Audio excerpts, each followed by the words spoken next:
찬송가 449장입니다.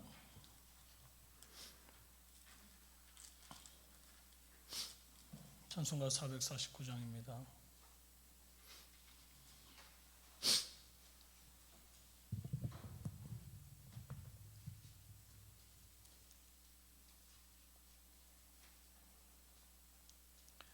예수 따라가며 복음 순종하면 우리 행할 길 환하겠네. 주를 의지하며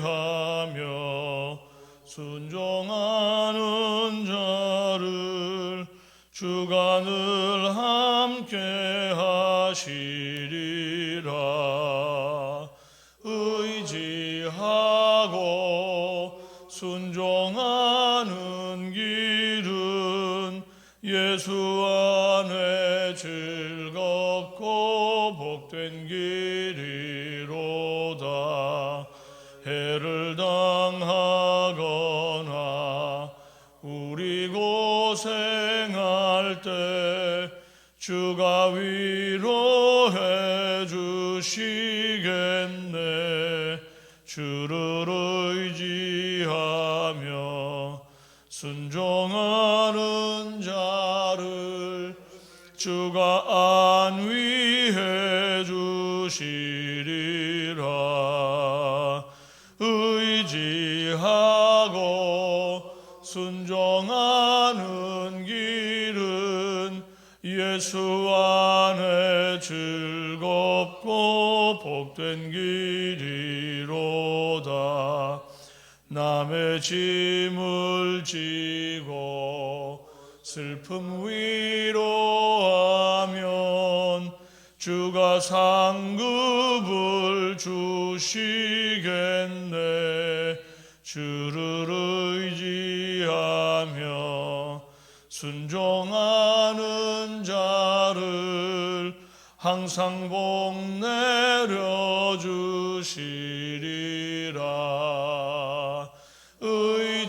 의지하고 순종하는 길은 예수 안에 즐겁고 복된 길이로다.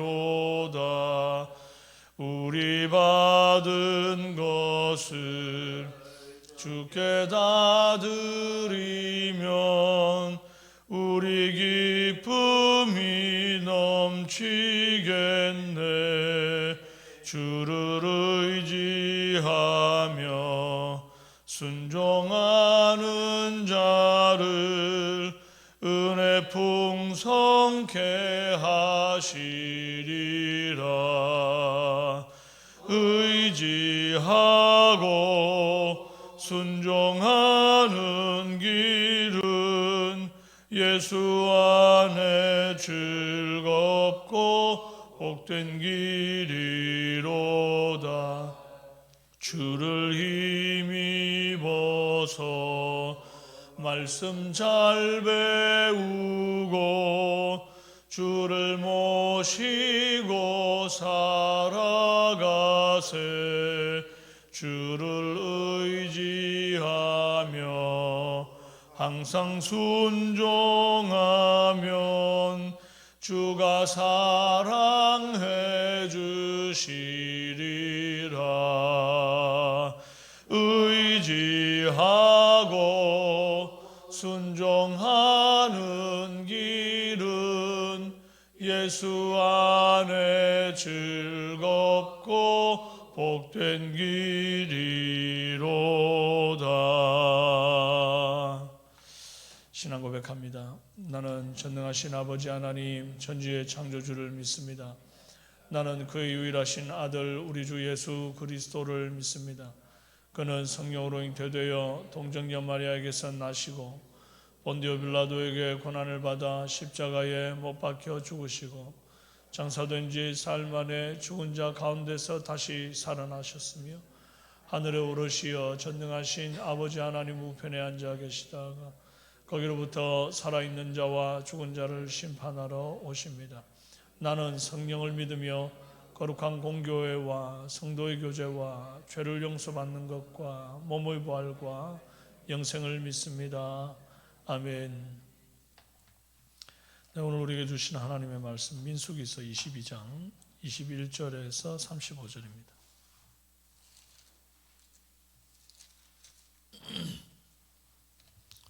민수기 22장 21절에서 35절, 구약성경 234페이지.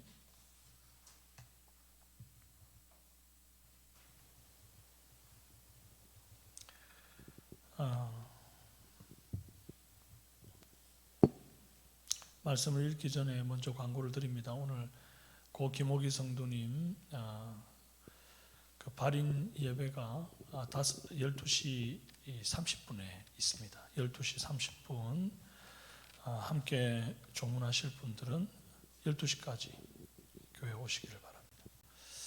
자, 말씀 읽습니다. 발람이 아침에 일어나서 자기 나귀 안장을 지우고 모압 고관들과 함께 가니 그가 감으로 말미암아 하나님이 진노하심으로 여호와의 사자가 그를 막으려고 길에 서니라. 발람은 자기 나귀를 탔고 그의 두 종은 그와 함께 있더니 나귀가 여호와의 사자가 칼을 빼어 손에 들고 길에 선 것을 보고 길에서 벗어나 밭으로 들어간지라. 발람이 나귀를 길로 돌이키려고 채찍질하니 여호와의 사자는 포도원 사이 좁은 길에 섰고 좌우에는 담이 있더라. 나귀가 여호와의 사자를 보고 몸을 담에 대고 발람의 발을 그 담에 짓누르매 발람이 다시 채찍질하니 여호와의 사자가 더 나아가서 좌우로 피할 데 없는 좁은 곳에 선지라. 나귀가 여호와의 사자를 보고 발람 밑에 엎드리니 발람이 노하여 자기 지팡이로 나귀를 때리는지라. 여호와께서 나귀 입을 여시니 발람에게 이르되 내가 당신에게 무엇을 하였기에 나를 이같이 3번을 때리느냐. 발람이 나귀에게 말하되 네가 나를 거역하기 때문이니 내 손에 칼이 있었다면 곧 너를 죽였으리라. 나귀가 발람에게 이르되 나는 당신이 오늘까지 당신의 일생 동안 탄 나귀가 아니냐. 내가 언제 당신에게 이같이 하는 버릇이 있었더냐. 그가 말하되 없었느니라. 그때 여호와께서 발람의 눈을 밝히심에 여호와의 사자가 손에 칼을 빼들고 길에 선 것을 그가 보고 머리를 숙이고 엎드리니 여호와의 사자가 그에게 이르되 너는 어찌하여 내 나귀를 이같이 3번 때렸느냐. 보라, 내 앞에서 내 길이 사악함으로 내가 너를 막으려고 나왔더니 나귀가 나를 보고 이같이 3번을 돌이켜 내 앞에서 피하였느니라. 나귀가 만일 돌이켜 나를 피하지 아니하였더라면 내가 벌써 너를 죽이고 나귀는 살렸으리라. 발람이 여호와의 사자에게 말하되 내가 범죄하였나이다. 당신이 나를 막으려고 길에 서신 줄을 내가 알지 못하였나이다. 당신이 이를 기뻐하지 아니하시면 나는 돌아가겠나이다. 함께요. 여호와의 사자가 발람에게 이르되 그 사람들과 함께 가라. 내가 내게 이르는 말만 할지니라. 발람이 발락의 고관들과 함께 가니라. 아멘. 네, 오늘은 말하는 나귀라는 제목으로 함께 은혜 나누겠습니다. 발람이라는 선지자는 이방인이지만 여호와를 아는 선지자였습니다. 그리고 그가 하는 예언이 워낙 잘 맞아가지고 주위 모든 소국들에게 이미 그 방면으로 굉장히 유명한 인사였습니다. 발락 왕이 발람 선지자를 모셔오도록 사신을 보낼 때 하는 말이 민수기 22장 6절입니다. 그대가 복을 비는 자는 복을 받고 저주하는 자는 저주를 받을 줄 내가 알미니라 그랬어요. 이 발람 선지자가 사신들에게 하는 말이 이 밤에 유숙하라. 여기서 유숙하라. 여호와께서 내게 이르시는 대로 너희에게 대답하리라. 이 여호와 하나님의 이름을 알 뿐 아니라 여호와께서 내게 이르시는 대로 너희에게 대답하리라 하는 거 보니까 그동안 이렇게 뭔가 예언을 한 것이 다 여호와의 이름으로 자연스럽게 해왔던 일인 것이죠. 이게 한두 번 해본 그런 말투가 아닙니다. 항상 뭔가를 예언할 때는 여호와의 이름으로 뭔가를 했던 것 같아요. 그러면 이 선지자는 참되고 바른 선지자인가? 아닙니다. 이 선지자에게는 치명적인 약점이 있었는데, 재물과 권력 앞에서라면 하나님의 뜻을 알고도 자기 이익에 부합하는 방향으로 예언을 하거나 지략을 주는 사람이었습니다. 그래서 이 모압 왕 발락이 이스라엘을 저주해달라고 모압 귀족들을 사신단으로 보냈을 때, 그 밤에 여호와께서 이 발람에게 나타나서 당신의 뜻을 밝히 보여주셨거든요. 12절에 너는 그들과 함께 가지도 말고 그 백성을 저주하지도 말라. 그들은 복을 받은 자들이니라. 그러면서 하나님의 뜻을 분명하게 이 발람 선지자에게 알려줬습니다. 그래서 이 말을 딱 듣고는 이제 모압의 그 사신단들에게 발람이 단호히 거절하면서 나 안 따라간다. 여호와께서 그들을 저주하지 말라 하셨다. 그렇게 말하죠. 잘했습니다. 여기까지는. 그런데 그들보다 더 높은 고관들을 더 많이 보내면서 부귀영화를 약속하면서 다시 발람을 초대하니까 발람의 마음이 흔들리는 겁니다. 바로 사신단 돌려보내면서 내가 지난번에 분명히 안 된다고 하지 않았느냐, 여호와께서 기뻐하지 않으시니 두 번 다시 말도 꺼내지 마라, 이렇게 돌려보냈어야 되는데 그러지를 않고 말이죠. 이 밤에 여기서 유숙하라. 여호와께서 무슨 말을 더 하실는지 알아보리라. 그래요. 아니 이미 하나님의 뜻이 무엇인지 분명히 알면 바로 돌려보냈어야지. 뭐 때문에 또 유숙해라, 하나님이 무슨 말을 할지 더 알아보겠다, 이런 소리를 하면서 자꾸 여지를 두나요? 34절에서도 여호와께서 발람의 눈을 밝히 열어서 죽이려고 칼을 빼던 여호와의 사자를 본 후에 하는 말이, 당신이 이를 기뻐하지 아니하시면 나는 돌아가겠나이다, 그러는 거예요. 여호와께서 기뻐하지 않는다고 이미 말했잖아요. 다 알면서 혹시 그 사이에 하나님 마음이 바뀐 건 아닌지 자꾸 찔러보는 겁니다. 자꾸 간을 보는 거예요. 참 위험한 발상입니다. 우리는 하나님의 뜻과 내 마음의 소원이 자꾸 반대 방향으로 갈 때에 순종을 미루고 미적거리는 거예요. 혹시 하나님이 또 마음 바뀌신 건 아닌가? 그리고 한 발은 세상에 걸치고 한 발은 교회에 걸치고 여차하면 내 이익되는 방향으로 튈 준비가 되어 있는 겁니다. 이거 굉장히 위험합니다. 포기하지 못하고 미적거리는 발람에게 하나님이 말씀하시기를 일어나 함께 가라. 그러나 내가 내게 이르는 말만 준행할지니라 그랬습니다. 하도 원하니까, 때를 쓰니까 허락은 해줬습니다. 하지만 단서가 달렸습니다. 내가 내게 이르는 말만 준행할지니라. 문제는 이 선지자가 평소에 하나님이 이르신 말만 하는 사람이 아니라는 점이죠. 평소에 하나님이 이르신 말만 하는 선지자 같으면 왜 지금 이 말을 단서로 답니까? 넌 내가 하는 말만 준행해라. 그 말 안 해도 원래부터 하는 말만 준행하는 선지자 같았으면 그냥 늘 하던 대로 그냥 예언을 주셨을 겁니다. 그리고 35절에도 이 말씀 거듭하거든요. 그 사람들과 함께 가라. 내가 내게 이르는 말만 할지니라. 얼마나 이르는 말만 안 하고 자기 생각을 더하고 자기 감정을 더하고 했으면 하나님께서 이 말을 갖다 몇 번이나 거듭거듭 하실까요? 저와 여러분은 하나님이 이르신 말만 증거하는 사람 되기를 바랍니다. 내 생각 더하지 말고 내 감정 더하지 말고 있는 대로 증거하는 증인의 삶을 살아가는 저와 여러분 되기를 주님의 이름으로 축원합니다. 발람이 아침에 일어나서 나귀에 안장 지우고 모압 고관들과 함께 갑니다. 얼마나 폼이 납니까? 수많은 모압 고관 대작들이 발람 한 사람의 이 비율을 맞추면서 개선 장군처럼 앞세우고 갑니다. 누가 봐도 출세한 거예요. 사회적으로 성공한 거죠. 그런데 문제는 그 길이 하나님이 기뻐하지 않는 길이라는 점이에요. 22절에 그가 감으로 말미암아 하나님이 진노하심으로 여호와의 사자가 그를 막으려고 길에 서니라. 내가 길을 가는 것만으로도 하나님이 진노할 수 있다는 사실을 아셔야 합니다. 주님이 기뻐하지 않는 곳인 줄 알면서 고집부리면요, 그것만으로도 진노를 면할 길이 없습니다. 내 모든 삶의 걸음이 주님 안에 있는지 살피시기 바랍니다. 하나님이 막으시면요, 다 부질없습니다. 남들이 보기에 그게 아무리 성공해 보이고 출세해 보이는 길이라 할지라도 하나님이 막겠다고 칼을 뽑고 들고 서 계시면 이제 아무 의미 없는 길입니다. 여러분, 실컷 갔던 길 다시 돌아오지 않도록 하시기 바랍니다. 하나님 뜻과 반대되는 길은 멀리 가면 갈수록 돌아오는 길도 멀다는 사실을 기억하십시오. 놀라운 것은 이제 여호와의 사자가 칼을 빼어 손에 들고 서 있는데 선지자인 발람이 그걸 못 보고요, 미물인 나귀가 오히려 그를 봅니다.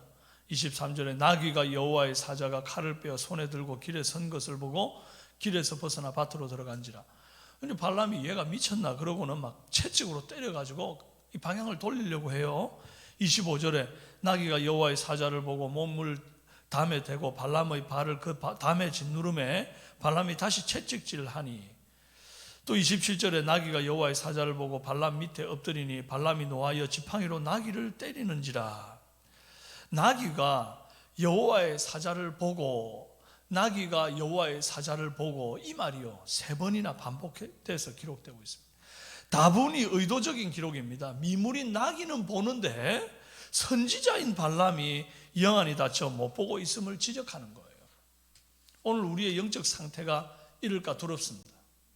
여호와의 사자가 칼을 빼서 들고 서 있는데도 못 보는 것처럼 여호와께서 이 예배 가운데 임재해 계시는 것도 못 보고 내 삶의 현장에 서 계시는데도 못 보는 그런 영적 까막눈이 돼서는 안 됩니다. 영적인 까막눈 발람에게 하나님이 정신 차리게 하시려고 나귀의 입을 여시는 아주 충격적인 기적을 행하십니다. 나귀가 그렇게 말하죠. 내가 당신에게 무엇하였길래 이같이 3번을 때리냐. 그랬더니 이제 발람의 대답이, 네가 나를 거역하기 때문이니 내 손에 칼이 있었다면 곧 너를 죽였으리라. 굉장히 상식적인 말을 하죠. 네가 나를 거역했기 때문에 매를 맞았는데 만약에 내 손에 칼이 있었으면, 몽둥이가 아니라 칼이 있었으면 너는 내 손에 이미 죽었다. 이 말 이후에 여호와께서 발람의 눈을 밝혀 여호와의 사자가 손에 칼을 빼들고 길에 선 것을 보게 했어요. 여호와의 사자가 한 말을 보십시오. 32절에 내 앞에서 내 길이 사악함으로 내가 너를 막으러 나왔다 그래요. 33절에 나귀가 만일 돌이켜 나를 피하지 아니하였더라면 내가 벌써 너를 죽이고 나귀는 살렸으리라. 지금 왜 하나님이 이런 기적을 보였는지 깨달을 수 있는 대목입니다. 왜 굳이 나귀 눈을 밝혀서 칼을 빼던 여호와의 사자를 보게 했고, 왜 뒤늦게 발람의 눈을 밝혀서 여호와의 사자를 보게 했는지, 왜 하나님께서 나귀가 3번이나 거역하여 칼이 있었으면 죽였으리라는 말을 할 상황까지 가게 만들었는지 깨달아야 되는 거예요. 그 이유가 첫 번째가 이것입니다. 주인의 뜻을 거역하는 나귀 같은 행동을 너 발람이 지금 하고 있는 것을 좀 깨달아라, 그 말이에요. 두 번째는 나귀가 3번이나 네 말을 거역함처럼 내가 3번째 너한테 나타나서 내 뜻을 보여주는데도 발람 네가 3번이나 거역하고 있음을 깨달으라는 거예요. 처음 사신을 보냈을 때 한 번, 두 번째 사신 보냈을 때 또 한 번, 3번째 여호와의 사자가 칼을 빼들고 또 한 번, 총 3번 하나님이 나타나셨습니다. 그리고 마지막 3번째로는 나귀의 거역에 나귀 주인인 발람의 상식적인 처분은 내 손에 칼이 있었으면 곧 너를 죽였으리라 했던 것처럼, 이 발람의 거역에 주인이신 여호와께서 내릴 상식적인 처분이 뭔고 하니까 이미 들고 있는 그 칼로 발람을 쳐 죽이는 것입니다. 이 점을 깨닫게 하시려고요. 일부러 나귀의 눈을 먼저 밝혀서 3번이나 피하게 하는 그런 기적을 보이는 거죠. 발람은 손에 칼이 없어서 나귀를 못 죽였지만 여호와의 사자는 이미 손에 칼을 들고 있기 때문에 발람을 죽였어도 됐습니다. 그러나 하나님은 자비로우사 발람에게 기회를 주세요. 우리가 여기에서 깨달아야 할 것이 뭡니까? 우리의 영안을 열어주시는 분은 하나님이십니다. 내가 노력해서 이 영안이 열려지는 게 아닙니다. 내가 기도를 많이 했기 때문에, 내가 성경을 많이 봤기 때문에 영안이 열렸다고 생각하면요, 정말 오산입니다. 하나님의 값없는 은혜가 아니고서는 내가 주님을 주님이라 부를 수도 없고 말씀을 봐도 깨닫지도 못합니다. 성령이 내 안에 계셔서 역사하지 않으시면요, 아무것도 보이지 않는 영적 까막눈이 우리 죄인인 겁니다. 오늘 이 새벽에 우리가 기도하십시다. 여호와여 내 눈을 밝히사 주의 기이한 법을 보게 하소서. 그렇게 기도하시기 바랍니다. 받아합시다. 여호와여 내 눈을 밝히사 주의 기이한 법을 보게 하소서. 아멘. 정리하십시다. 내가 걷는 걸음이 여호와의 진노를 부르는 걸음 되지 않도록 말씀 안에 걷는 저와 여러분 되기 바랍니다. 하나님이 말씀하지 않은 길인 줄 알면 자꾸 미적거리지 말고 양다리 걸치지 말고 단호히 말씀대로 살아갑시다. 또 여호와께서 영안을 열어주셔야 살겠사오니 나의 영안을 열어달라고 이 새벽에 기도하십시다. 주님 말씀 외에 더하거나 빼지 말고 이르신 말만 전하는 복된 성도 다 되시기를 주님의 이름으로 축원합니다. 기도하겠습니다. 살아계신 하나님 아버지, 내가 걷는 걸음이 여호와의 진노를 부르는 걸음 되지 않도록 하나님, 복 있는 자의 걸음을 걷게 하여 주옵소서. 악인과 함께 길을 걷지 않는 그런 은혜를 주시옵소서. 아버지 하나님, 영안을 열어 주옵소서. 하나님의 기이한 법을 보게 하시고 여호와께서 나와 함께 계시는 것을 나의 눈으로 보게 하여 주옵소서. 임마누엘의 주님을 보게 하여 주옵소서. 영안을 열어 주옵소서. 주님 말씀 외에 더하거나 빼지 말고 이런 말만 증거하는 증인된 삶을 다 살아가는 우리 삼성의 성도들이 되도록 도와주옵소서. 오늘도 직장 속에서 승리하는 우리 성도들 되게 하시고 삶의 현장에 우리 주님께서 임마누엘 하셔서 승리케 하여 주시옵소서. 아픈 육신으로 참 영상으로 예배드리는 주의 권속들 기억하여 주시고 그 있는 곳에서 살아계신 하나님의 임재를 갈망하며 예배할 때에 우리 주님 오셔서 치유하시고 회복시켜 주옵소서. 예수님의 이름으로 기도합니다. 아멘. 하늘에 계신 우리 아버지, 아버지의 이름을 거룩하게 하시며 아버지의 나라가 오게 하시며 아버지의 뜻이 하늘에서와 같이 땅에서도 이루어지게 하소서. 오늘 우리에게 일용할 양식을 주시고 우리가 우리에게 잘못한 사람을 용서하여 준 것 같이 우리 죄를 용서하여 주시고 우리를 시험에 빠지지 않게 하시고 다만 나라와 권능과 영광이 영원히 아버지의 것입니다. 아멘. 오늘 나라와 한국교회를 위해서 대구 성시화를 위해서 기도합니다. 대통령과 위정자들을 위해서 모든 영역에 주님의 통치가 있도록 위해서 기도해 주시고 나라가 안정되고 경제가 성장하는 그런 나라 되도록 북한 독재 정권이 무너지고 북한 교회들 회복되고 탈북자들이 예수 믿는 귀한 은혜 있도록 하루속히 복음 통일, 평화 통일 일어날 수 있도록 위해서 기도해 주시기를 바라며 또 오늘은 목요 전도하는 날이고 목요 전도 팀들 전도할 때에 영육간에 강건케 하실 뿐 아니라 만나는 영혼들 가운데 하나님께서 그들의 마음을 변화시키사 우리가 이런 말만 증거할 때 그들 속에 변화가 일어나고 예수님 믿는 귀한 은혜가 있도록 위해서 기도해 주시고 우리가 동에서 심으면 서에서 거두는 것처럼 열심히 전도할 때에 생각지도 못한 곳에서 하나님께서 영혼을 붙여주사 우리 삼성교회 새가족이 넘치는 귀한 은혜가 있도록 여러분 기도해 주시기를 바랍니다. 그리고 특별히 장례를 당한 유가족들을 위해서도 간절한 마음으로 함께 기도해 주시기를 바랍니다. 주여 한번 부르시고 기도하시다가 자유롭게 돌아가시도록 하겠습니다. 기도합니다. 주여